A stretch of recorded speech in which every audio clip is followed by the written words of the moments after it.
इस कार्यक्रम के पुण्यार्जक हैं। हाइफन है तो जैविक ही होगा, जैविक है तो हाइफन ही होगा। गौ सेवा का एकमात्र विकल्प Hyphen Group, Hyphen Chemicals and Fertilizers OPC Private Limited. जैविक अनाज के वितरक के लिए संपर्क करें 7300748348। हाइफन ग्रुप पूरे भारत में डिस्ट्रीब्यूटरशिप के लिए संपर्क करें 7300748348। कृषि वैज्ञानिकों की देखरेख में उत्पादित जैविक अनाज, दाल, आटा, चावल, तेल, मसाले एवं होम गार्डनिंग के लिए ऑर्गेनिक फर्टिलाइजर्स भी उपलब्ध हैं। नमो सिद्धार्णम, नमो आयरिण्याणम, नमो उवजायाणम,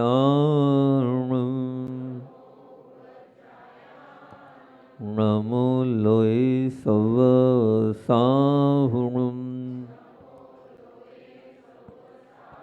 बोलिए देवादिदेव खजानाट मूल नायक श्री चंदह प्रभु भगवान की जय। परम उपकारी आचार्य भगवंत विद्यासागर जी महामुनिराज की। भगवान बनना है, भगवान के बाजू में बैठना है, वो तीर्थंकर बनने की कला को आत्मसात करना है, वो भगवान बनने की हैसियत को अपने अंदर लाना है। उस पर बात चल रही है और अपना मंगलाचरण चल रहा है कि तीर्थंकर बनना है तो हिंसा का तांडव हटाना होगा, तीर्थंकर बनना है तो झूठ का वमन करना होगा, तीर्थंकर बनना है तो चोरी का दामन छोड़ना होगा, तीर्थंकर बनना है तो कुशील का जाल तोड़ना होगा, तीर्थंकर बनना है तो परिग्रह का आग्रह छोड़ना होगा, तीर्थंकर बनना है तो जीवन को निर्दोष बनाना होगा, तीर्थंकर बनना है तो सप्तशील की ओर मुड़ना होगा, और तीर्थंकर बनना है तो अष्ट प्रवचन मातृकाओं की ओर झुकना होगा। और उसमें बात चल रही है कुशील के जाल के तोड़ने की, कि कुशील की बात थी। और कल हमने आप लोगों के बीच में बात करी थी, क्या कहा था आप लोगों के बीच में, हमने क्या था, चारित्र क्या है, तो उसकी परिभाषा हमने की थी कि अपने अंतःकरण की अदालत में मानव, अपने अंतःकरण की अदालत मानव निर्दोष साबित हो, और जगत की अदालत में मानव विश्वास पात्र साबित हो, वो है चारित्र। ये चारित्र की अपन ने कल बहुत अलग अलग तरीके से व्याख्या करी थी। उस मन को संभाला था हमने, कल भी कहा था कि राम रावण के बीच का युद्ध समय फिक्स था, वो कंस और कृष्ण के बीच के युद्ध का समय फिक्स था, वो दुर्योधन अर्जुन का। लेकिन मन और अंतःकरण के बीच का जो समय है, युद्ध का जो समय है, वो मर्यादित नहीं है, वो अमर्यादित। ये बात कही थी क्योंकि हमारी अपनी परछाई भी यदि हम प्रकाश हो तो ही देख सकते हैं, तो हमारी अपनी कमजोरी भी हम अपने पास अगर सम्यक समझ हो तो ही देख सकते हैं। और उसमें ये भी बात बोली थी कि अपने मार्ग में पत्थर नहीं रखा है, अगर कोई प्रलोभन आ भी जाता है, प्रलोभन पे बात थी, तो उसे शिल्पी मानकर आप मूर्ति का निर्माण कर लेना, मूर्ति बना लेना, उस जो भी आपको प्रलोभन मिलता चले जाता है। क्योंकि मात्र आपकी आँख खुली होने से सामने मौजूद पदार्थ व्यक्ति नहीं देखे जा सकते हैं, उन्हें देखने के लिए प्रकाश भी उतनी ही जरूरत पड़ती है। और प्रकाश की उपस्थिति, वो खुली आँख, इन दोनों के सहारे सामग्री का दर्शन, व्यक्ति का दर्शन हो सकता है।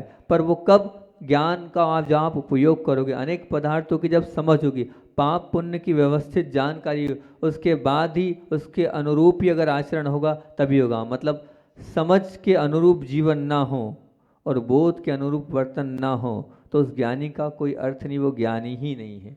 और ज्ञान का अगर अंतिम लक्ष्य है तो हमने कहा था चारित्र निर्माण ही उसका अंतिम लक्ष्य होना चाहिए। और एक और बात बोली थी कि अंधेरे में स्वयं के सामने और उजाले में शिष्ट पुरुषों के सामने अगर लेश मात्र भी अपराध भाव के बिना हम प्रसन्नता पूर्वक और बहादुरी पूर्वक खड़े हो सकें तो ऐसे मानना ये आपके जीवन का उत्कृष्ट चारिक है। क्योंकि ऐसा निंदा आचरण जिसकी भले ही किसी को जानकारी ना हो, लेकिन हमारे मन को, अंतःकरण की अदालत को, खुद को तो अपराधी हम जानते हैं हम कहाँ हैं। ऐसा कोई निंदा आचरण हमारे जीवन में नहीं हो जो हम दूसरों के सामने नज़र से नज़र ना मिला पा रहे हो, ऐसा नहीं होना चाहिए। क्योंकि समझ हमारा दावा है, अगर समझ है तो उसका उपयोग होना चाहिए। एक और बात बहुत अच्छी बोली थी कि मेरे ज्ञान से मुझे सामने वाले को प्रभावित नहीं करना है, बल्कि मुझे प्रक्षालित करना है स्वयं को। ये बात कल बोली थी, बहुत क्रीम कोटेशन था कि मेरे ज्ञान से मुझे सामने वाले को प्रभावित नहीं करना है, बल्कि स्वयं को प्रक्षालित करना है। मेरे ज्ञान से मुझे संपत्ति अर्जित नहीं करना है, सद्गुणों को विकसित करना है। मेरे ज्ञान से मुझे अहंकार के आसमान में उठते नहीं रहना है, बल्कि नम्रता के मान सरोवर में डुबकियां लगाते जाना है। और अंत करा था, केवल यह विश्वास दिला दो कि मैं सही दिशा में हूँ। अपने आप से पूछकर चारित्र निर्माण यही मेरा लक्ष्य है, और इसे अपने हृदय के कोने कोने से आप गुंजायमान कर दो कि चारित्र निर्माण ही मेरा लक्ष्य है।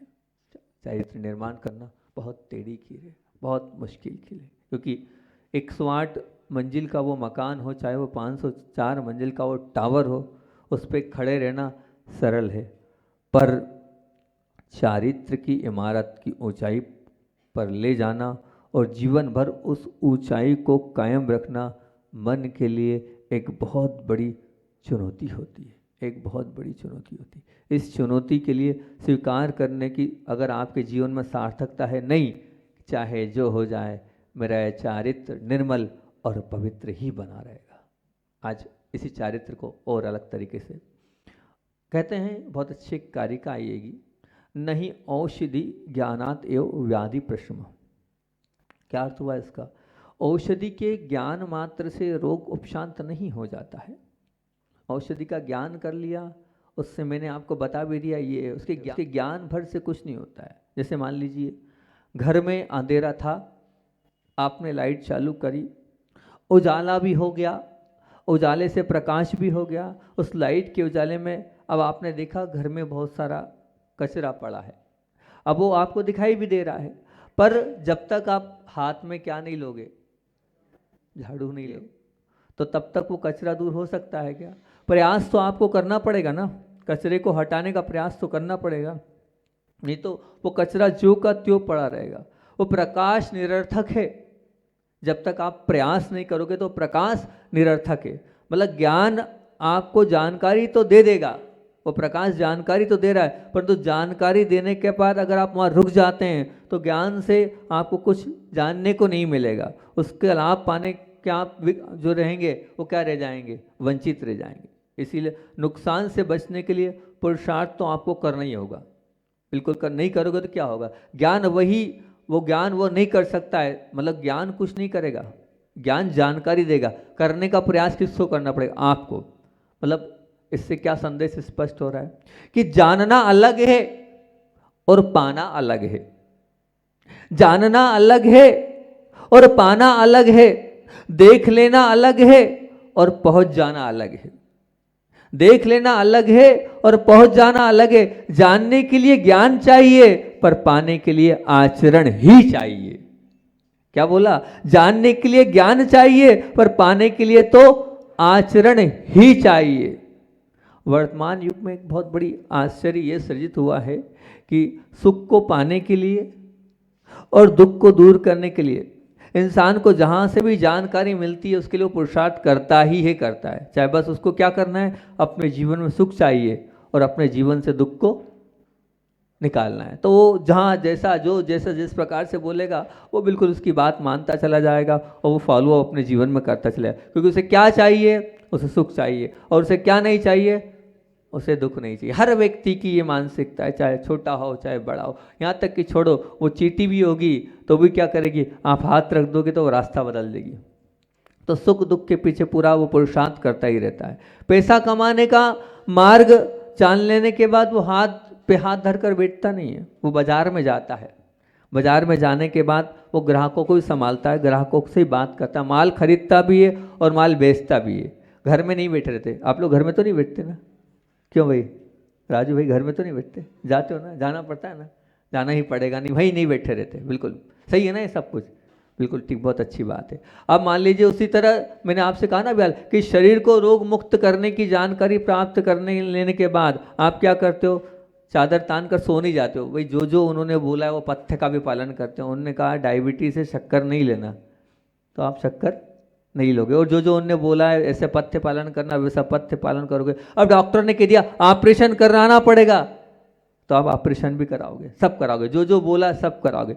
सुख दुख के लिए भी आप बिल्कुल तैयार हैं, आप व्यापार के लिए भी आप तैयार हैं, आप शरीर के लिए भी आप सब कुछ करने को तैयार हैं, लेकिन प्रश्न ये उठता है, हम आपसे प्रश्न ये करते हैं कि केवल पुण्य पाप के क्षेत्र में और पतन उत्थान के क्षेत्र में और धर्म अधर्म के क्षेत्र में मनुष्य को ऐसा क्या मानसिकता है कि सब कुछ जानकारी दे दी गई है और जानता भी है, उसके बाद भी वो उसके अनुरूप आचरण नहीं करता है? ये बड़ा क्या कारण है इसका, समझ में नहीं आ रहा है। सब बता दिया ये गलत है, ऐसा आचरण करना है, सब जानकारी भी है और जानकारी के बाद आपको मालूम भी कि कहाँ हमें उसके बाद उसका क्या नतीजा परिणाम भुगतना पड़ेगा, लेकिन धर्म अधर्म के क्षेत्र में, पुण्य पाप के क्षेत्र में, पतन उत्थान के क्षेत्र में वो ज्ञान उसके पास ही रह जाता है, उसके आचरण में नहीं आता है। एक बहुत बड़ी विडंबना है। कारण क्या है कि सिर्फ सुन तो लिया, महाराज जी रोज रोज कहे जा रहे हैं आचरण के विषय में, चारित्र के विषय में,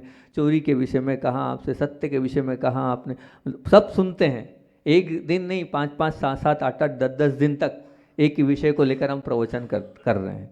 अब क्या कारण है कि इतना सुनने के बाद भी, इतना बोलने के बाद भी हमारे पास वो सब कुछ नहीं आ पा रहा जो आना चाहिए? उसका कारण ये कि इस क्षेत्र में जानकारी के अनुसार पुरुषार्थ करने पर शरीर और मन को नियंत्रण में रखना पड़ता है। शरीर को भी नियंत्रण में रखना पड़ेगा और जो हमारा मन है उसको भी नियंत्रण में रखना पड़ेगा। कष्टों को स्वीकारना पड़ता है। धर्म के मार्ग में बढ़ना है तो कष्टों को स्वीकारना पड़ता है। धर्म के मार्ग में बढ़ना है तो प्रलोभनों को छोड़ना पड़ता है। प्रलोभन को छोड़ना पड़ेगा, तभी तो यहाँ बैठे हो आप। छोड़ा होगा आपने, अपनी दुकानदारी छोड़ेगी और भी बहुत सारी चीज छोड़ेगी। प्रलोभनों को छोड़ना पड़ता है, जिसके लिए मनुष्य तनिक भी तैयार नहीं होता। ना वो प्रलोभन छोड़ सकता है, ना वो कष्ट को स्वीकार कर सकता है, ना ये शरीर और मन को अपने नियंत्रण में रख सकता है। किंतु ध्यान रखना, वही सच्चा धर्मात्मा है, वही सच्चा भगवान का भक्त है। हमेशा ये पंक्तियाँ मैं बोलता हूँ, वो कौन सच्चा भक्त है, कौन सच्चा धर्मात्मा है? तो बोलते हैं जिसके होठों पर हंसी, जिसके होठों पर हंसी और पाँवों में छाले होंगे, मालिक वही तेरे ढूंढने वाले होंगे। मालिक वही तेरे ढूंढने वाले होंगे। जिसके होठों पर क्या होगी? हंसी होगी, और जिसके पाँव में छाले होंगे, मालिक वही तेरे ढूंढने वाले होंगे। भगवान को ढूंढना है तो हमेशा मुस्कुराते रहना पड़ेगा। भगवान को ढूंढना है तो हमेशा कष्ट के साथ ही आपको प्राप्त होंगे भगवान। बिना कष्ट के, बिना तकलीफ के, बिना पीड़ा के आप प्रभु के चरणों में नहीं बैठ सकते, प्रभु को अपने जीवन में नहीं उतार सकते। संदेश स्पष्ट है। जिस प्रकार रोग तो मुक्त बनना है तो आपको औषधि की जानकारी पर्याप्त नहीं है, औषधि को आपको लेना भी पड़ेगा। दोष मुक्त बनना है तो उसकी भयानकता की जानकारी पर्याप्त नहीं है कि मात्र उसकी भयानकता की आपने जानकारी प्राप्त कर ली उससे सब कुछ हो गया। नहीं, आपको जो जो बताया गया है वो आपको अपने जीवन में आचरण में लाना होगा, आचरण में परिवर्तन करना होगा, तभी आप ऊंचे उठ सकते हो। ये मान के चलना, नहीं तो नहीं उठ सकते हो। तो सुन रहे हो, मान रहे हो बात अगर गुरुओं की, तो आचरण में भी आना चाहिए। सुन भी रहे हैं, मान रहे, मानना जब होगा जब आचरण में आएगा। नहीं आचरण में आएगा तो कोई मतलब नहीं है। कर्म तेरा अच्छा है तो इज्जत तेरी दासी है। कर्म तेरा अच्छा है तो इज्जत तेरी दासी है। नियत तेरी अच्छी है तो घर में मथुरा और काशी है। नियत तेरी अच्छी है तो घर में मथुरा और काशी है। ये बात समझ लेना। पर वाणी होनी चाहिए आपकी नीयत अच्छी। जब तक नीयत अच्छी नहीं होगी तो कोई मतलब नहीं है। वो घर भी क्या है, नरक के समान है। आपकी नीयत कैसी है, अपने आप को बार बार ऑब्जर्व करना, बार बार देखना मेरी नीयत कहाँ कहाँ किस किस और ख़राब हो रही है। कहीं नीयत मेरी ख़राब तो नहीं हो रही है, कहीं नीयत में खोट तो नहीं है, कहीं नीयत में कालापन तो नहीं है, कहीं नीयत में मेरा मेलापन तो नहीं है। वो नीयत जो है वही मेरे जीवन को बनाने वाली है। बिल्कुल निश्चित मान के चलना कि एक बात हमेशा अपनी दृष्टि के समक्ष रखना कि आवश्यकता है कि प्रतिष्ठा आशय से जुड़ी है। प्रतिष्ठा आशय से जुड़ी है, पर आचरण मतलब जो प्रतिष्ठा है वो जो है आपके पास, जो प्रतिष्ठा जो भी है वो आशय से जुड़ी हुई नहीं है। निश्चित मान के चलना, वो आचरण से भी जुड़ी हुई है। क्या बोल रहा हूँ, फिर से बोल रहा हूँ कि प्रतिष्ठा आशय से जुड़ी हुई नहीं है, वो प्रतिष्ठा पर आचरण से जुड़ी हुई है। मतलब क्या बोलना चाह रहा हूँ, थोड़ा सा गहराई से समझना। तुम्हारा आशय चाहे कितना भी अच्छा हो, पर आचरण यदि खराब है तो तुम्हारी प्रतिष्ठा में दाग लगना निश्चित है। और तुम्हारा आशय शायद मलिन है, लेकिन यदि आचरण अच्छा हो तो तुम्हारी प्रतिष्ठा शायद सुरक्षित रह सकती है। जैसे जैसे मान लीजिए कि अब आप मान लो जुआरी के साथ हैं, तो बताओ आपको दुनिया क्या कहेगी? शराबी के साथ हो तो दुनिया क्या कहेगी? शराबी है ना, शराबी ही कहेगी। अब भले ही आपका आशय अच्छा है, पर आपका अब जिसके साथ आप आचरण, जिसके साथ रह रहे हो, निश्चित तौर से उसके साथ आपका नाम बदनाम होगा ही होगा। इसमें कोई किंतु नहीं, इसमें कोई परंतु नहीं। ये बात निश्चित आप मान के चलना कि आप देख तो नहीं, लेकिन आपको देखना होगा आगे पीछे कि क्या चल रहा है, क्या नहीं चल रहा है, कैसे है। एक छोटी सी घटना, नाम नहीं बताऊंगा और नाम पूछने का प्रयास भी नहीं करना, क्योंकि नाम बताना ठीक नहीं है किसी का भी।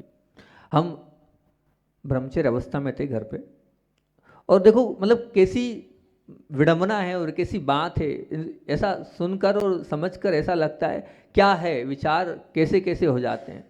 हम ब्रह्मचारी थे और एक बहुत बड़े ब्रह्मचारी जी को वहाँ बुलाया हमने अपने यहाँ शिविर के लिए, और वो जिनकी एक बहुत अच्छी प्रतिष्ठा, बहुत अच्छा मान सम्मान, उत्कृष्ट ब्रह्मचर्य के धारी, ज्ञानवान प्रखर वक्ता।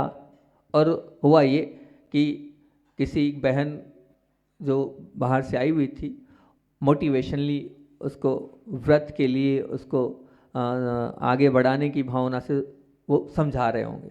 अब वो समझा रहे हैं, बता रहे हैं। अब नीचे कुछ बच्चे लोग हैं, वो समझाते समझाते काफ़ी देर हो गई, लगभग ज़्यादा समय हो गया। और वो जो भैया लोग, बच्चे लोग हैं, वो क्या समझ रहे हैं, वो कितनी गलत धारणा बना रहे हैं। भैया जी क्यों बात कर रहे हैं, भैया जी इस प्रकार से क्यों लगे हैं। मतलब मानसिकता क्या बन जाती है, मानसिकता कितनी खराब बन जाती है। एक बहुत बड़े त्यागी व्रती, एक महान व्यक्तित्व के लिए भी जरा से में वो नए नए बच्चे, वो दूसरी फिराक में खड़े थे, इंतजार नीचे कर रहे थे, और उन्हें नहीं पता कि मैं नीचे बैठा हुआ हूँ और उनकी सब बातें सुन रहा हूँ। लेकिन वो बातें बच्चे आपस में कर रहे थे और यही बोल रहे थे क्या जरूरत है। मतलब तो आप ये मान के चलना कि आप अगर मान लीजिए इस प्रकार से किसी बहन से, किसी महिला से भी बाहर खड़े होकर बात करते हैं, तो होता क्या है, वो पूरी दुनिया क्या समझती है, जरूर दाल में, अरे वो भाई बहन है। नहीं, दुनिया को वो भाई बहन नहीं दिख रहे हैं, दुनिया को वो रिश्ता नहीं दिखता है। दुनिया तो गलत ही समझती है, वो गलत होता है तो दुनिया सबको गलत समझती है। मान के चलना बिल्कुल ये निश्चित बात है। तो आप अगर आपका ऐसा आचरण है, भले आशय ठीक है, अंदर में आपकी अपवित्रता नहीं है, लेकिन अगर आप उस प्रकार से अगर बात कर रहे हैं, कहीं पर किसी प्रकार से हंसकर भी बात कर रहे हैं, तो दुनिया उसको गलत ही समझती है, बिल्कुल दिल को गलत ही मानेगी, उसको बिल्कुल मानना। क्योंकि बिगड़ा मतलब आप ये मान के चलना, आचार्य का वो जो हाइको है, बहुत अच्छा हाइको हैगा कि तेरी दो आंखें तेरी ओर हजार सतर्क हो जाए। ये आंखें यही बता रही है कि तेरी दो आंखें पर तुझे देखने वाली हजार आंखें, और न जाने किस किस प्रकार से तुझे देख रही है दुनिया, तुझे मतलब किस मन से देख रही है तू नहीं कह सकता। इसलिए हमें बहुत सोचना चाहिए, बहुत समझना चाहिए कि हम क्या कर रहे हैं और करने के बाद उसका क्या इफेक्ट पड़ेगा। मेरे आचरण को देखकर अच्छा या खराब मानने वाले बहुत सारे लोग हैं, ये वास्तविकता को आप अपने जीवन में मानना। और एक बात निश्चित ध्यान रखना कि बिगड़ा हुआ मन केवल मुझे ही नुकसान करता है, बिगड़ा हुआ मन मेरा है वो मुझे ही नुकसान करता है, पर खराब आचरण तो मुझे और दूसरों को सबको नुकसान पहुंचाता है। मुझे भी नुकसान पहुंचाएगा और दूसरों को नुकसान भी पहुंचाएगा। कारण क्या है कि दुनिया के पास तो मेरे मन को पढ़ने की आंखें नहीं है कि मेरे मन में क्या चल रहा है, पर मेरे आचरण को देखने की आंखें तो है ना, मेरे आचरण को तो देख लेंगे ना वो। अब मेरे मन में कितना अच्छा आशय है, मैं कितने अच्छे परिणामों से वहाँ समझा रहा हूँ, बता रहा हूँ, या कोई हेल्प कर रहा हूँ, या कुछ भी कर रहा हूँ, लेकिन नहीं, दुनिया को आपका मन नहीं दिखता है, और ना आप वो मना पड़ेगा नहीं कि आपके मन का क्या चल रहा है वो देख सकें। वो तो सिर्फ आपके आचरण को देखेंगे कि आप जुआरी के साथ किस लिए घूम रहे हैं, आप शराबी के साथ किस लिए घूम रहे हैं, आप किसी बहन के साथ किस लिए बात कर रहे हैं, उन्हें कोई मतलब नहीं। आप 1 घंटे यहाँ से लेके वहाँ तक अगर मान लीजिए बात कर रहे हैं मोबाइल पे, तो निश्चित यही लगेगा ना कि कहीं ना कहीं कुछ ना कुछ गड़बड़ है। आप उठ के बाहर जाकर क्यों बात कर रहे हो, क्या ज़रूरत है आपको बाहर जाने की, आचरण आपका बता रहा है क्योंकि आप कहीं ना कहीं कुछ है। तो ये हमें देखना होगा, क्योंकि मेरे आचरण को देखकर ही अच्छा या खराब मानने वाली ये दुनिया होती है और कोई नहीं, आपके मन को कोई नहीं जानेगा। वास्तविकता जब ये है, तब मेरी जिम्मेदारी हो जाती है कि मुझे क्या करना है, मेरे आचरण को अच्छा रखना है, बस पूरी दुनिया को दिखाने वाली चीज़ मुझे अच्छी रखनी है। मन तो रखना ही रखना है, केवल आचरण ही अच्छा नहीं रखना है। मेरी ज़िंदगी को अगर सार्थक करना है तो अंदर के मन को भी अच्छा रखना है, क्योंकि कहते हैं ना, आचरण तो तस्वीर है, पर एक वो मात्र बाहरी तस्वीर है, पर एक सिर तो अंतःकरण है, एक सिर तो अंतःकरण है। तो तस्वीर अच्छी हो लेकिन एक सिर यदि खराब हो तो जीवन समाप्त हो जाता है। इसलिए अंतःकरण को भी पवित्र रखना है और साथ साथ में जो हमारा आचरण है उसको भी हमें अच्छा रखना है, क्योंकि आचरण अच्छा हो लेकिन अंतःकरण यदि खराब हो तो आचरण कभी भी बिगड़ सकता है। मतलब आपने सोचा कि आचरण तो अच्छा है लेकिन मन खराब है, मन में पाप की भावनाएं चल रही हैं, तो वो कब तक आचरण अच्छा रहेगा? एक ना एक दिन वो आचरण भी खराब हो जाएगा।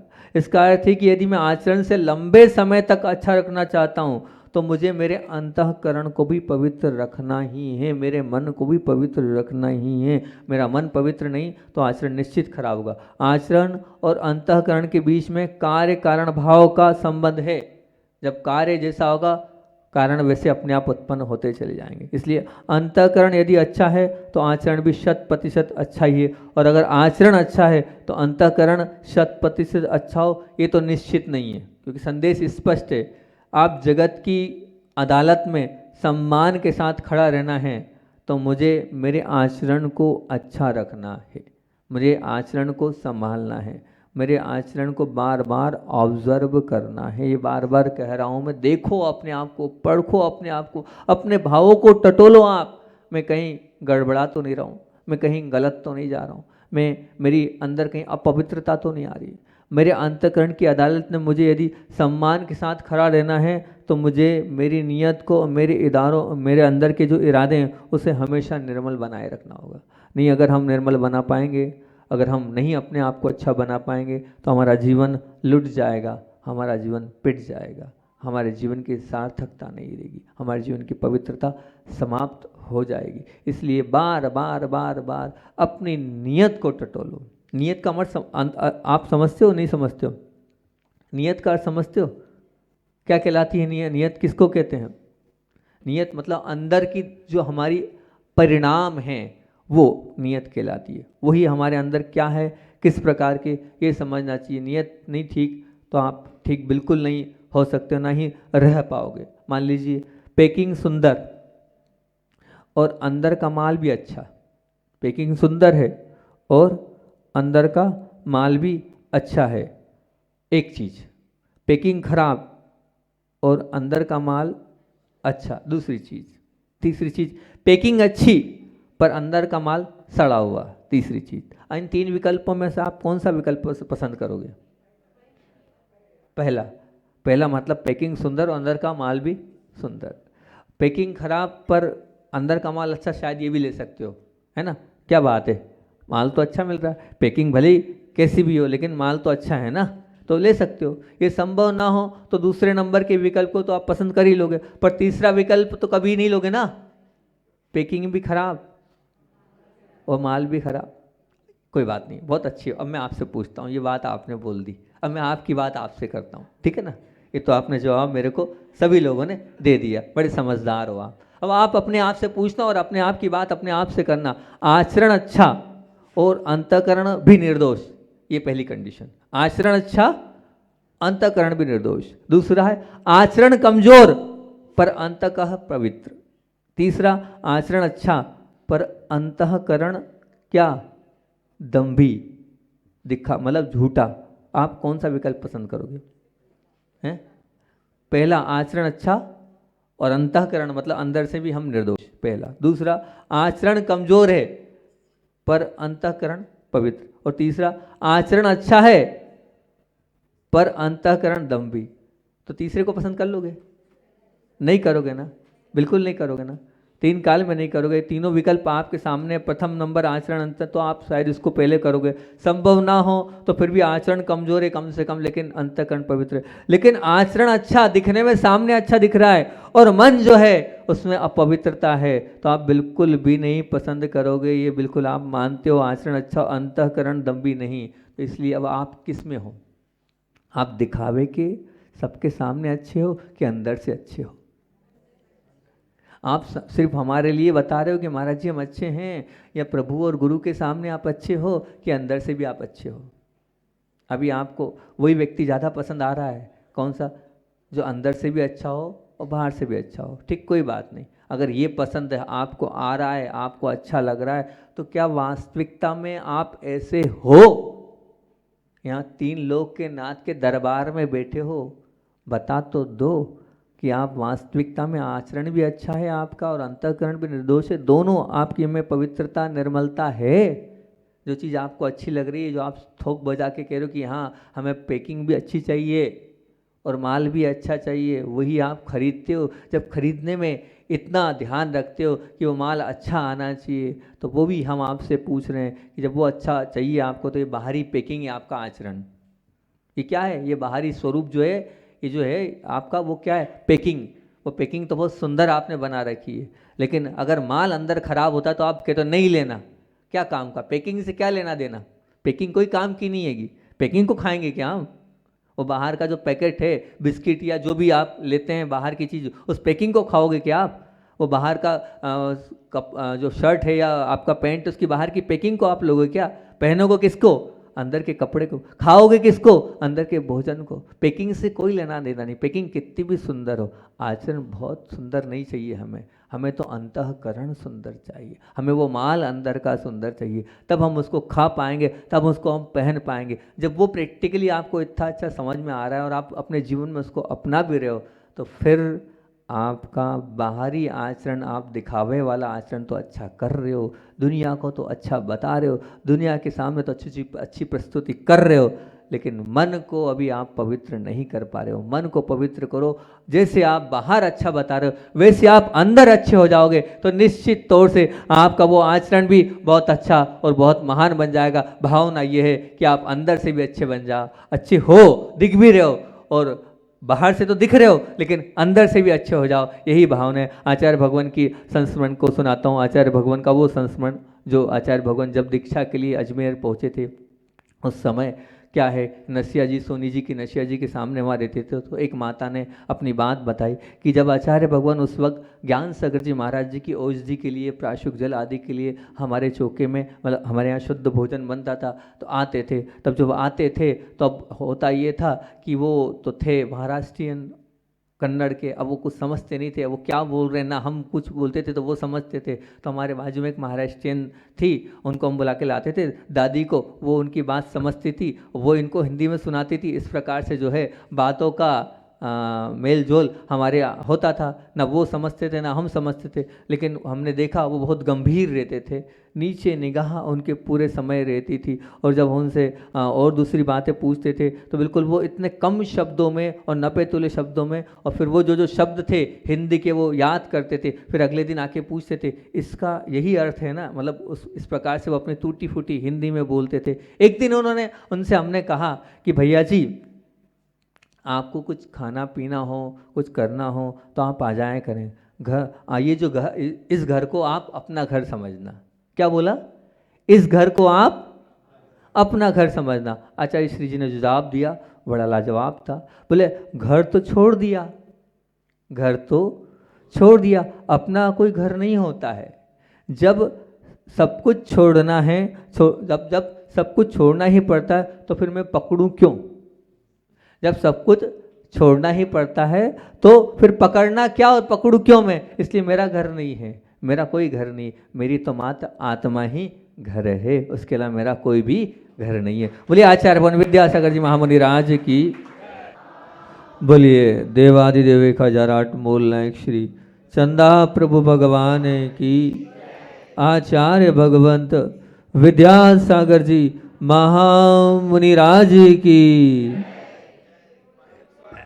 भगवान बनना है, भगवान के बाजू में बैठना है, तीर्थंकर बनना है और तीर्थंकर बनने की वो कला आत्मसात करना है, वो हैसियत प्राप्त करना है। चर्चा तो उस विषय पर चल रही है, लेकिन अभी महाराज जी ने कहा महाराज जी उसका उद्बोधन करेंगे। अभी उस विषय को मैं विराम देता हूँ। जो अपनी चर्चा आचरण पर, चारित्र पर काफ़ी लंबे समय से चल रही, लेकिन आज आप लोगों के बीच में मैं आपके जो कर्तव्य हैं, जो आपको ध्यान देने योग्य बात है, आज पहले उस पर चर्चा कर रहा हूँ। वो अगर हो जाती है तो फिर आपको आचरण का जो एक बहुत अच्छा चिंतन है वो दूंगा। पर पहले सबसे पहले जो महाराज जी ने आज सुबह भी हमसे कहा, वहाँ क्लास में भी उसकी चर्चा चली, तो हमने कहा आज का प्रवचन का व्याख्यान ही हमारा आपकी बात है, तो वही रखेंगे हम। पहले श्रावकों को वही समझाएंगे, वही बताएंगे। ऐसा है कि आहार की प्रक्रिया एक ऐसी प्रक्रिया श्रावक के पास होती है जिसके माध्यम से जब वो साधु को आहार कराता है, उस आहार के माध्यम से ही 24 घंटा हमारा पूरा धर्म ध्यान होता है। ये हमारी पराधीन चर्या है कि हम आपके आगे हाथ फैलाते हैं, बाकी तो कभी हाथ फैलाते नहीं है। लेकिन वो आगम की आज्ञा है, वो इसलिए आज्ञा है क्योंकि हमारा क्या होता है, सब प्रकार के जो 8 दोष बताएं उसमें उद्गम दोष, उत्पादन दोष, ऐष्णा दोष, संयोजना दोष, प्रमाण दोष, अंगार दोष, धूम दोष और साथ साथ में कारण, इन 8 दोषों को टालकर हमें आहार करना है। तो उसमें 16 जो उद्गम दोष दिए गए हैं, वो 16 उद्गम दोष हमारे लिए नहीं है, वो श्रावकों के लिए। उसको हमें ध्यान नहीं रखना है, उसको किसे ध्यान रखना है, श्रावक को ध्यान रखना है, आपको ध्यान रखना है। अगर आप इन 16 उद्गम दोषों का ध्यान रखकर ही आहार देंगे तो आपको आहार दान का पुण्य मिलेगा, अन्यथा पुण्य नहीं मिलेगा। तो ये जो दोष है इसे आपको ध्यान रखना है। तो आप समझो तो कि 16 कौन से उद्गम दोष कहलाते हैं जिन्हें हमें ध्यान रखना है और जिनके माध्यम से हमारा पुण्य नहीं, हम उसके बाद लेंगे तो, लेकिन आपका विशेष वो किसके ऊपर है, वो आपके ऊपर है। अब हम वो सब थोड़ी देखते बैठेंगे, आश्रित आपके हैं। अगर आप आश्रित हैं और वो कर रहे हैं तो दोष आपको लगेगा, और बाद में आप हमसे कहेंगे और फिर हम लेंगे तो हमको दोष लगेगा। पर जब हमें जानकारी नहीं है तो हमें दोष कैसे लगेगा, लग ही नहीं सकता है। तो पहले मूल आप अपने 16 जो दोष हैं उन दोषों को समझें, उन दोषों को आप अपने मन में, अपने मस्तिष्क में बिठाएं।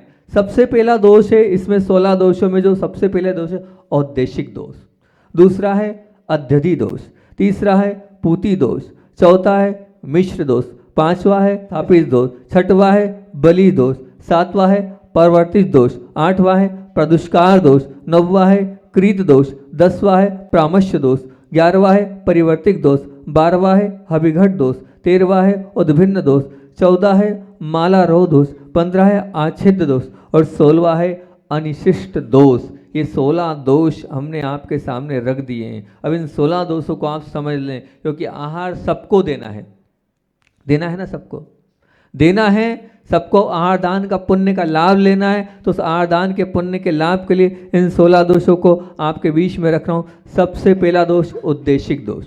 उद्देशिक दोष मतलब क्या, उद्देशिक दोष मतलब ये है, श्रवण आ रहा है, मुनिराज आ रहे हैं और मुनिराज को आते हुए जो है आपने अपने चावल, बनते चावल में और चावल डाल दिए, और गेहूं की जो कहना चाहिए आपने आटा उसना था उसमें थोड़ा सा, और जब आ रहे हैं आटा देख लिया, घर में प्रवेश कर लिया है और उस समय फिर अब वो मुनिराज आ गए इसलिए देना, इसलिए बनाना, तो वो क्या हो गया, वो कहला रहा है कौन सा दोष, उद्देश्य का दोष आपके अंदर आएगा। हम उद्देश्य के दोष से बना रहे, इसलिए हमें तो भोजन बनाना है और वो हमने भोजन शुद्ध भोजन बनाया है। और हमारा क्या नियम है, अतिथि संविवाह व्रत का पालन करना, कि अतिथि आएंगे उसके बाद हम क्या करेंगे, उस भोजन को देंगे। क्योंकि मैंने उस दिन कहा था साता वेदनी बंद का कारण मिलेगा, वही चूल्हा, वही बेलन, वही आटा, वही सब कुछ, परंतु अगर आपके भाव क्या हो गए, अतिथि संविवाह व्रत का पालन करना है, अतिथि का इंतजार करना है,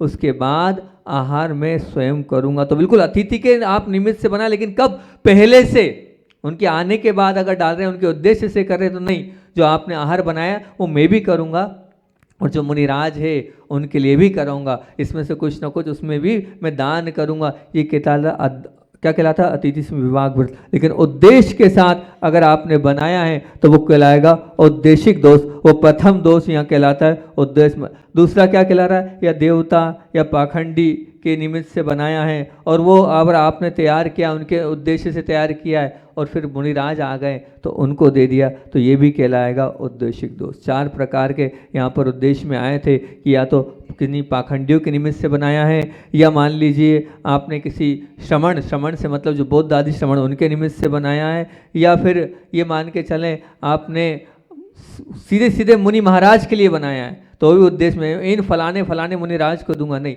औषधि एक अलग मैटर है, कोई अलग अस्वस्थता है या किसी के वो एक अलग चीज़ है कि वो आपकी वैयावृत्ति, वो श्रावक का कर्तव्य है, वो तो करना ही है। लेकिन उसके अलावा अगर आप बना रहे हैं तो वो दोष है, ये पहला। फिर दूसरा अध्यधि दोष क्या है, तो मुनियों को दान अपने मतलब दान तो दे रहे हैं आप, लेकिन क्या कर दिया उसमें अध्यधि दोष तो ये हो गया। अब पूति दोष मतलब आप प्राशुक द्रव्य में, मतलब आप प्राशुक द्रव्य से मिश्र हुआ और प्राशुक द्रव्य में आपने जो है वो बना दिया, मतलब मिला जुला कर आपने दे दिया प्राशुक और अप्राशुक दे दिया। ठंडा गर्म पानी था मान लीजिए, अब आपसे कहा कि महाराज जी को गर्म लग रहा है और आपने क्या किया, ठंडा मिला दिया। अब ये महाराज को मालूम है क्या, ये महाराज को तो पता नहीं है। अब महाराज के सामने आप कह दो हमने ठंडा कच्चा पानी से मिला दिया है या ऐसा मिला दिया तो फिर हमें दोष लगेगा, लेकिन तो आपके निमित्त से है ना, आप कर रहे हैं दोष, तो ये आपको समझना पड़ेगा। दूसरी बात, पहले के ज़माने में जो चूल्हा है, गैस चूल्हा है या ओखली है या कलछी है या चम्मच है या बर्तन गंद आदि है, ऐसी कोई चीज़ आप पहले महाराज को देंगे फिर करेंगे, फिर अपन यूज़ करेंगे, तो वो भी दोष के अंतर्गत आएगा। कोई बर्तन विशेष स्पेशली लेके आए, पहले मुनिराज को इसमें से बना कर देंगे फिर हम लेंगे, ये भी कौन सा दोष कहलाता है, पूति दोष के स्वरूप में आता है। पूति दोष के लिए आता है मिश्र दोष। मिश्र दोष से तात्पर्य ये कि अब मुनिराज हैं और आपने क्या, मुनिराज तो खड़े हैं और आप किसी को बाहर देने जा रहे हैं या किसी श्रावक को करा रहे हैं, तो उसमें शुद्धि अशुद्धि का जो है वो विवेक नहीं रहेगा। और दूसरी बात, जो मुनिराज खड़े हैं, पंच परमेष्ठी खड़े हैं, उनकी विनय की कमी भी इसमें स्पष्ट रूप से झलकेगी। वो आहार भी अशुद्ध रहेगा और या विनय की पात्रता भी नहीं रहेगी। तीसरा क्या, स्थापित दोष। स्थापित दोष से तात्पर्य क्या हुआ, स्थापित दोष से तात्पर्य ये हुआ कि जो भी आपने आहार बनाया ऊपर है, उसको आप नीचे बर्तनों में ला कर दे रहे हैं या कहीं और स्थापित करके दे रहे हैं। तो अब जहां आपने कहीं दूसरी जगह स्थापित कर दिया है, दूसरी जगह आपने रख दिया है और वो जो देने वाला है वो डर कर दे रहा है या विरोध करके उसमें कहीं विरोध नहीं हो जाए, ये सब होगा, ये स्थापित दोष है, इसको स्थापित दोष कहते हैं। बलि दोष से ये तात्पर्य कि चढ़ाया हुआ कहीं किसी जैसे मान लीजिए आपके यहाँ कोई प्रोग्राम होता है तो प्रथम जो है आप कहीं चढ़ाते हैं कि बलि दोष कहलाता है, ये हमें उसके लिए चढ़ाना है, वो वाला आप आहार दे रहे हैं, वो बचा हुआ आहार दे रहे हैं, इस प्रकार से वो भी आहार दे रहे हैं तो बलि दोष कहलाता है, वो भी बलि दोष में अंतर्गत आएगा। और फिर उसके बाद या फिर पड़गान अगर मान लीजिए हो गया तो फलानी चीज़ चढ़ाऊँगा मैं, मुनिराज का 10 उपवास का पारना हो गया, 5 उपवास का पारना हो गया, तो इस प्रकार से दूंगा, ये भी बलि दोष के अंतर आएगा। तब मैं अर्पण करूंगा, ये चीज़ दूंगा, ये बलि दोष में आएगा। प्राभत दोष, ये प्राभत दोष क्या है, बादर और सूक्ष्म की अपेक्षा से ये 2 प्रकार का होता है, या उत्कर्षण या अपकर्षण की अपेक्षा से 2 प्रकार का होता है कि फलानी तारीख को दूंगा, उस तारीख को तो ना देकर पहले दे दिया, ये अभी दूंगा अभी ना देकर बाद में दे दिया, ये कहलाता है प्राभत दोष। यानी बदल कर दिवस पक्ष आदि जो है उसका उत्कर्षण अपकर्षण कर कर दे देना, दिवस से, पक्ष से, माह से, इस प्रकार हो गया। और प्रादुष्कर दोष का मतलब क्या हो गया, प्रादुष्कर दोष का मतलब ये होगा कि हमारा आहार चल रहा है, उस आहार में कोई बर्तन की आवश्यकता थी तो उस बर्तन को मांज कर, धोकर, सुखाकर उनके निमित्त से लाना, ये प्रादुष्कर दोष कहलाएगा। या मान लीजिए महाराज आ रहे हैं तो पुताई करना, अभी तक तो पुताई करी नहीं थी, आता देखा, उनको देखा, साफ सफाई पुताई कर देना या नया कर देना, ये सब प्रादुष्कर दोष के अंदर आएगा। मंडप आदि का उद्योतन करना, ये प्रादुष्कर दोष में आएगा। यहाँ तक कि दीपक भी अगर आप उस वक्त जला रहे हैं तो दीपक जलाने का भी निषेध किया है।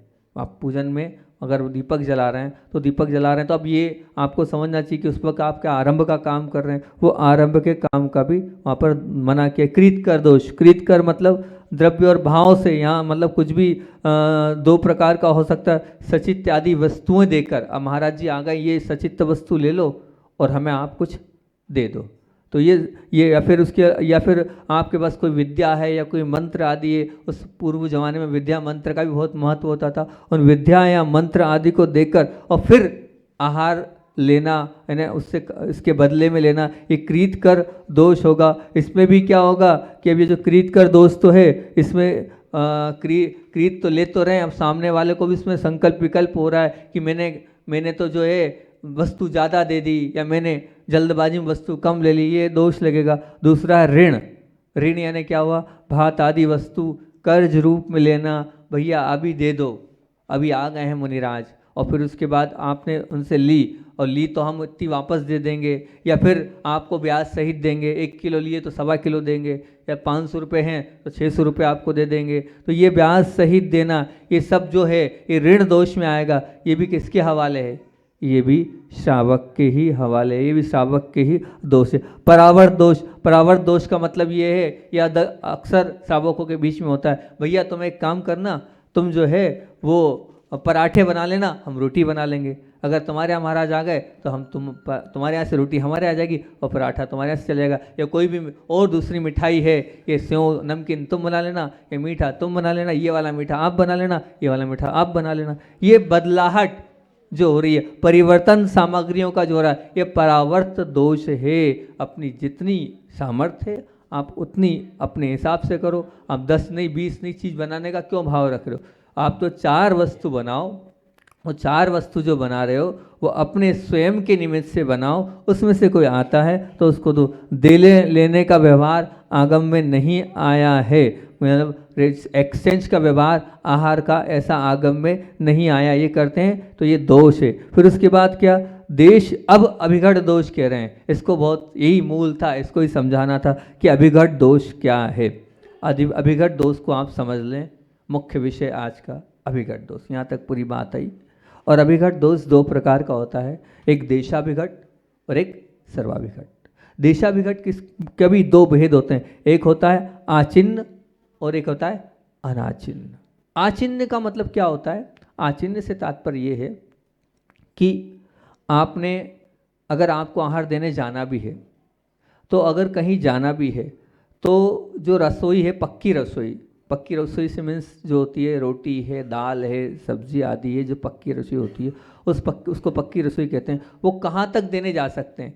तो पंक्तिबद्ध घर, सीधे लाइन वाले घर, रोटी आदि या सब्जी आदि दाल, 3 घर या 7 घर से अधिक नहीं दे सकते। आप इस गली से सामने अगर साधु का आहार चल रहा है, वहाँ आकर आप आहार तो नहीं ले जा सकते हो, ठीक है ना। कौन सा पक्का आहार, बाकी आपकी दूसरी चीज़ है कि आपका हलवा है या आपकी किशमिश मनुक्का है या और ऐसी वस्तुएं, उसके लिए निषेध नहीं है, उसके लिए मना नहीं है। लेकिन पक्की रसोई 3 से 7 घर के बीच में ही देना चाहिए। अगर वो ले जाकर देते, वो अनाचिन्ह दोष कहलाता है, उसको अनाचिन्ह दोष कहते हैं। और एक होता हैगा कि सर्वाभिघट दोष, मतलब क्या हो गया? सर्वाभिघट दोष से मतलब ये है कि अब वो सर्वाभिघट दोष से तात्पर्य 100 ग्राम और पर ग्राम, मतलब मान लीजिए एलोरा वाले कुछ बना कर ला रहे हैं, वो चीज़ ऐसी अयोग्य है, उस चीज़ को दे रहे हैं, वो हो गया पर ग्राम। और 100 ग्राम से भी यहाँ पर, ये कौन सा मोहल्ला कहलाता है? नहीं, मोहल्ला महावीर मार्ग। अब महावीर मार्ग में जो ऐसी सामग्री जो नहीं है और उस सामग्री को ले जाकर कहाँ दे रहे हैं वो लोग? वो दे रहे हैं खांड सराई में दे रहे हैं, तो वो कहलाएगा, या खांड सराई वाले यहाँ आकर दे रहे हैं तो कहलाएगा दोष। वो दोष अब आपके निमित्त से, हम तो समझे नहीं कौन सी चीज़ कहाँ से आई है, कैसी आई है, किस प्रकार से आएगी, तो ये आपको समझना चाहिए, ये नहीं करना चाहिए। और रही बात दूसरी, ये तो हो गया कि सामग्री का ले जाना और सामग्री का लाना, लेकिन मूल बात ये है कि एरिया समिति होती है, मतलब 4 पग 4 हाथ को देखते हुए चलना। पता है आचार्य श्री कमंडल क्यों नहीं देते थे? इसीलिए देते थे कि भाई कमंडल हमारा है, हमारी वस्तु है, और आप लेके चल रहे हैं और ऊपर देख के चल रहे हैं तो नीचे क्या होगा? तो मूल आप यहाँ से वहाँ जा रहे हैं तो आपको नीचे देख के चलना। अब इतनी दूर आप जा रहे हैं, अब क्या 4 हाथ जमीन देख के गाड़ी पर आप बैठ कर जा रहे हो तो 4 हाथ जमीन दिख रही है? देख पा रहे हो आप? जब गाड़ी से आप यहाँ से वहाँ 16 में जा रहे हो और 16 में जाने के बाद आप दे रहे हो, अब मैं हर श्रावक से ये पूछूं, मेरा आहार का शोधन करूं कि उससे ये पूछूं काय से आया है भैया तू? गाड़ी से आया है और पैदल आया है, क्या आया है, कैसे? देखो ये अब आप लोग यहाँ से वहाँ इतनी दूर दूर रहने लगे तो उसमें हमारा तो कोई दोष नहीं, लेकिन आपको आहार दान देना है, मना नहीं है, लेकिन जो कहा है आगम में आप वहाँ जाकर 16 बदले, वहाँ जाकर आहार दे, और नहीं तो पैदल पैदल चलें, कोई बाधा नहीं। आप पैदल पैदल चल के भी आहार देंगे तो हमारी तरफ से मनाही नहीं है, हम मना उसका नहीं कर रहे हैं, लेकिन आपको आहार के लिए जैसा आगम में कहा है वैसे अगर आप गाड़ी से 16 पहनकर यहाँ से वहाँ जा रहे हैं तो वो आपकी शुद्धि नहीं पल पा रही है, इरियापद शुद्धि नहीं पल पा रही है, वो दोषपूर्वक आहार ही कहलाएगा। इसलिए आपको इतना अपने आप को मानसिकता बनानी है। अब उसमें मान लीजिए आप दे रहे हैं और लोग देख रहे हैं और हमें पता नहीं चल रहा है, तो उसमें हमारा कोई दोष नहीं है, ध्यान रखना, हमारा कुछ नहीं। हम बार बार ये देखते बैठेंगे नहीं, हम बार बार ये पूछते बैठेंगे नहीं, हम अपना शोधन करें या अपना खुद का देखें कि हम आपको देखें। तो अब ये आपको हम अभी से सचेत कर रहे हैं, अभी से बता रहे हैं, और आगे भी इस बात को आप जितना वायरल करो तो बहुत अच्छी बात है। किसी भी तरह से भी, किसी भी प्रकार से भी इस प्रकार से वाहन से आहार ले जाना या वाहन से जाकर आहार दान देना ये आगम के अनुसार नहीं है, इसमें आगम की आज्ञा नहीं है, और ना ही हमारा उसमें कोई आशीर्वाद दोनों महाराजों का है। अगर आप कर रहे हैं तो ये गलत कर रहे हैं, इसको आप समझ लेना, ये आप अपने मन में बिल्कुल फिट कर लेना इस बात को कि हमें ऐसा कार्य नहीं करना है, ठीक है ना।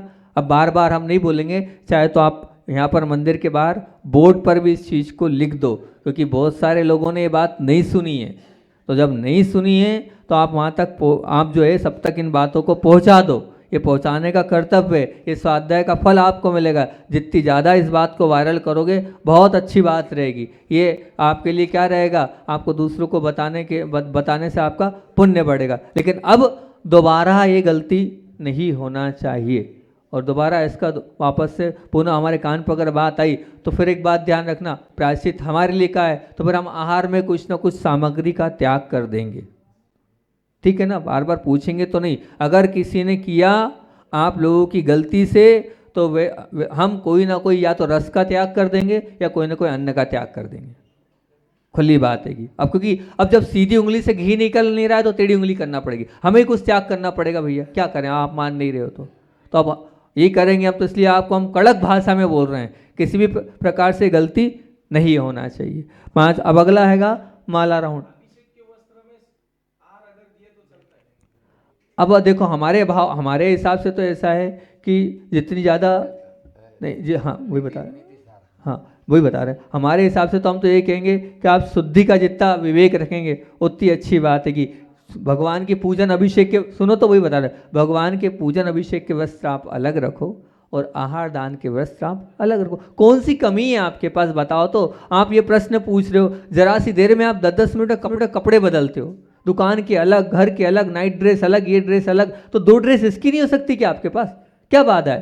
तो आप 2 ड्रेस रखो ना, क्या बात है। पूजन अभिषेक क्योंकि यहाँ हो ही जाता है ना, छियाछूत मतलब अशुद्धि भी हो जाती है, तो आप भगवान के अलग रखो और आहार दान के अलग रखो तो बहुत अच्छा रहेगा। यहाँ ये जो भगवान के होते हैं अधिकतर केसरिया होते हैं, और वस्त्र जो आहार दान के होते हैं वो सफ़ेद होते हैं, तो उसमें आपके खुद की विशुद्धि बढ़ेगी, उस समय आहार दान अलग रहेगा। ये हमारा मानना ये रहेगा तो बहुत अच्छी बात रहेगी। हाँ कुछ पूछ रहे, बोलो। 1 मिनट, एक एक करके ना, टाइम तो हो रहा है। हाँ वो आप आपकी अनुकूलता से वो कर सकते हो, उसमें कोई बाधा नहीं आप। हाँ नहीं, आप उसको प्लास्टिक में या उसके डब्बे में ले जाएंगे, आपके स्टील के डब्बे में, उसमें कोई बाधा नहीं है, वो चलेगा, वो कोई बाधा नहीं है, वो है। अरे अंदर नहीं रेगुलर नहीं, आप शुद्धि, वो जैसे शुद्धि के कपड़े आपके गृहस्थ लोग से पूछिए आप कैसे रखे जाते हैं शुद्धि के कपड़े सुखाकर, वैसे आप उसको पॉलीथीन में पैक कर लें, व्यवस्थित रूप से उसको वहाँ जाकर पहन लें। तो शक के अनुष्ठान कर सकते हैं हम, नहीं तो ऐसे में धर्म ही छूट जाएगा, है ना। तो उतना अनुष्ठान हम कर लें, यथा योग्य उतनी शुद्धि का हम पालन कर लें, उसको पैक कर और वहाँ जाकर हम पहन सकते हैं, कोई बाधा नहीं। और यहाँ तक कि जिन लोगों के यहाँ शुद्ध आहार हो रहा है उनको तो अपना इतना वो पुण्य कमाने का मौका मिल रहा है, आवास दान का वो और अभय दान का दोनों का मौका मिलेगा कि वो अच्छे खूब सारे शुद्धि के वजह से सुखा दे, और आगे रखे बोले आ जाओ आ जाओ आ जाओ, आहार दान दे लो, बहुत बढ़िया, क्या बात है, 10-20 जोड़ ज़्यादा सुखाए ना वो, सबको बुलाए, आओ आप भी आ जाओ, आप भी आ जाओ और आप भी आ जाओ, और सबको आहार दान का वो मौका भी मिलेगा और आपको उसका पुण्य भी मिलेगा, क्या बात है, बहुत अच्छी बात है कि उसमें ये ज़्यादा अच्छा है। और उससे नहीं तो अपना स्वयं का भी ले जाए, और कोई बात नहीं, साथ साथ साधु के चले, भले ही नहीं चलते बन रहा है, आप गाड़ी से चले जाओ,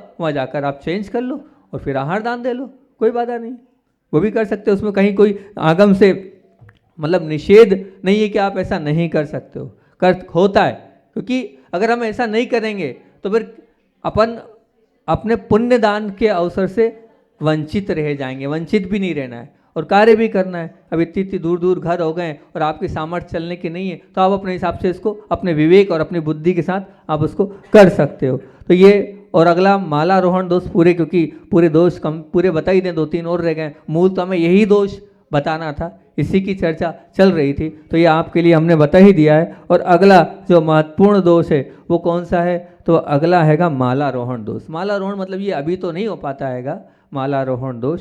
मालारोहण दोष से तात्पर्य ये है कि लकड़ी की जो सीढ़ियाँ होती थी, लकड़ी की मतलब जो पुताई उताई के लिए देखिएगा ना आपने दुकान वुकान में, उस प्रकार की सीढ़ी पर शावक जब चढ़कर जाता है तो कहीं गिर जाए, कुछ हो जाए, तो उस वजह से जो है उससे अगर शावक आया है और साधु देख लेता है तो साधु को भी नहीं लेना चाहिए और शावक को भी नहीं करना चाहिए, हड़बड़ाहट में पहुंचा और गया। अब आजकल तो ऐसी सीढ़ियाँ हैं मतलब जिसमें गिरने का डर हो, मूलतः वहाँ पे जो दोष जो दिया था गिरने का डर हो, तो अब आजकल तो सीढ़ियाँ जो होती है वो व्यवस्थित होती है, जैसे आप सामान्य से नीचे चल ले रहे हैं वैसे आप ऊपर भी उस पर भी चल लेते हैं, तो उसका विशेष दोष नहीं है, वो मालारोहण दोष है। फिर उसके बाद क्या है, अच्छेद दोष, मतलब क्या हुआ, यहाँ पर भी ये दोष भी बहुत हो रहा है, ये दोष भी बहुत हो रहा है, ये नहीं होना चाहिए। हम अभी गए थे उस तरफ तो वहाँ भी देखा, बारी से बस 2 साधु है तो दो लोगों को शुद्ध भोजन बनाने को मिलेगा, तीसरा नहीं लगाएगा, और फिर अब जब उसका नंबर आएगा तो नंबर से वो लगा रहा है दबाव में, और वो दबाव में लगाकर वो आहार दान दे रहा है,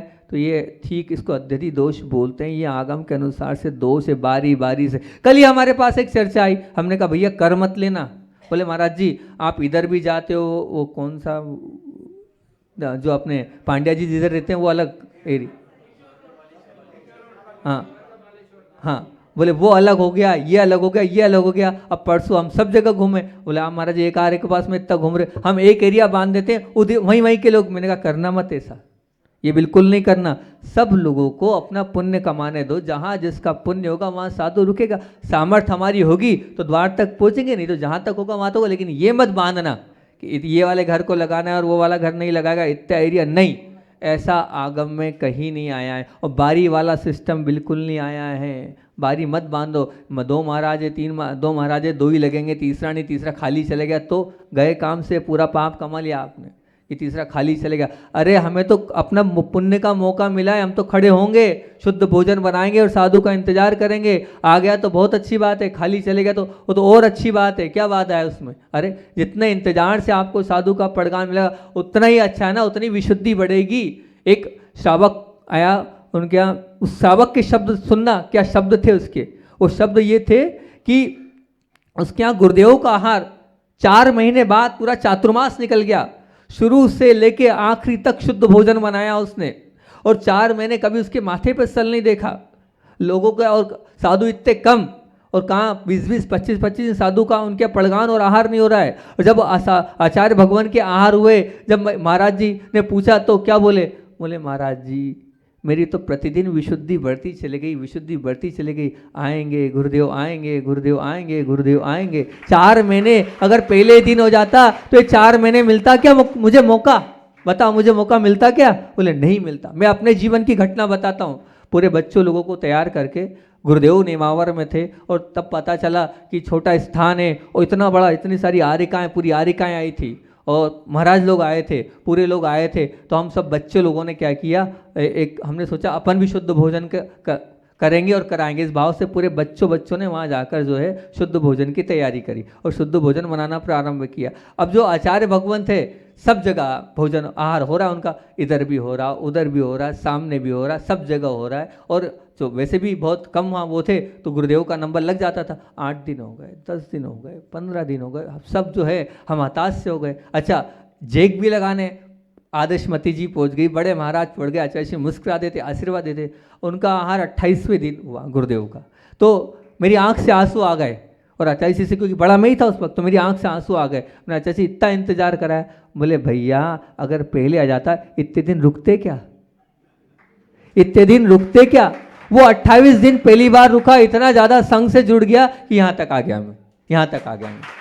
बोले आप लोग इतने दिन रुकते, बोले इतने सारे बच्चों को हमने यहाँ रोक रखा था, सबका धर्म ध्यान हो रहा था कि नहीं। मैंने कहा हाँ चाची, सुबह 5 बजे से उठ के आ जाते थे और बिल्कुल पूरा यही लगा रहता था। अब जाने की इच्छा नहीं, आप जब तक रहोगे तब तक रहेंगे। आए कितने दिन के लिए थे? 5-7 दिन के लिए आए थे, 5-7 दिन के लिए। बोले इसीलिए रोक रखा था, हम सब देख रहे थे कितना क्या है, आपकी कितनी भूख है, कितना। वो 28वें दिन जो आहार हुआ उसकी विशुद्धि अलग थी, उसके परिणामों की निर्मलता ही कुछ अलग थी। समय अपना हो रहा है, लेकिन आपको बता रहे हैं नहीं हो रहा है तो आप सबसे पुण्यशाली जीव हैं, ये मत मानना क्या है क्या नहीं है। अपन जितना अच्छा, जितना इंतजार होगा उतनी अच्छी बात है ना, उतने दिन आप शुद्ध हो, क्योंकि आप कर तो रहे हो नहीं हो, कर तो रहे हो नहीं हो। बाकी शुद्ध भोजन होना चाहिए। एलोर वालों को मानना पड़ेगा, पूरे 4 महीने बहुत सारे जो है शुद्ध भोजन उन्होंने लगाया।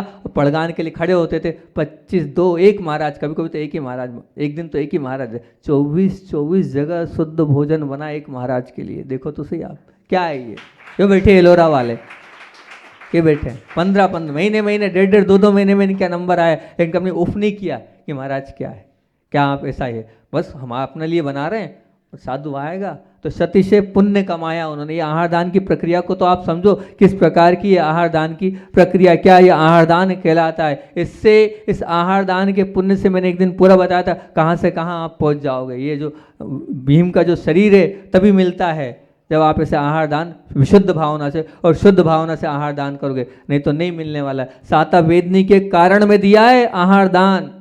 जब पूछा कि सुख प्राप्ति के कारण बताओ तो उसमें दूसरे नंबर पर यही दिया है कि आहार दान। सत्पात्र को आप जब आहार दान दोगे तो सुख प्राप्ति होगी। तो 3 घंटे 2 घंटे आप मेहनत कर रहे हो, रोज रोज कर रहे हो, बस थोड़ा सा इतना निमित्त कर लो, अतिथि से विवाह व्रत करना है, तो अपने आप सुखी हो जाओगे, अपने आप आपका कल्याण होता चले जाएगा। समय अपना और एक्स्ट्रा हो गया। तो 2 बातें और बता देता हूँ ताकि वो पूरा प्रकरण समाप्त हो जाए।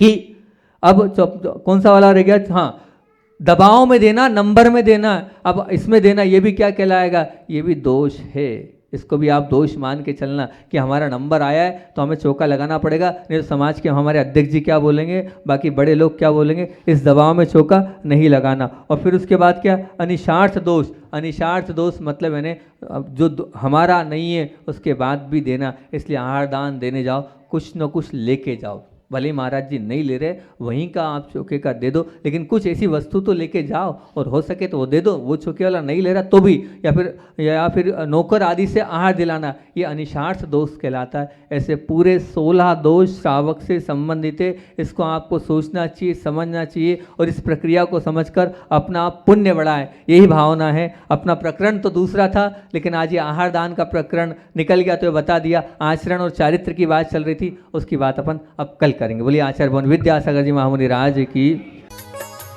इस कार्यक्रम के पुण्यार्जक थे। हाइफन है तो जैविक ही होगा, जैविक है तो हाइफन ही होगा। गौ सेवा का एकमात्र विकल्प Hyphen Group, Hyphen Chemicals and Fertilizers OPC Private Limited. जैविक अनाज के वितरक के लिए संपर्क करें 7300748348। हाइफन ग्रुप पूरे भारत में डिस्ट्रीब्यूटरशिप के लिए संपर्क करें 7300748348। कृषि वैज्ञानिकों की देखरेख में उत्पादित जैविक अनाज, दाल, आटा, चावल, तेल, मसाले एवं होम गार्डनिंग के लिए ऑर्गेनिक फर्टिलाइजर्स भी उपलब्ध हैं।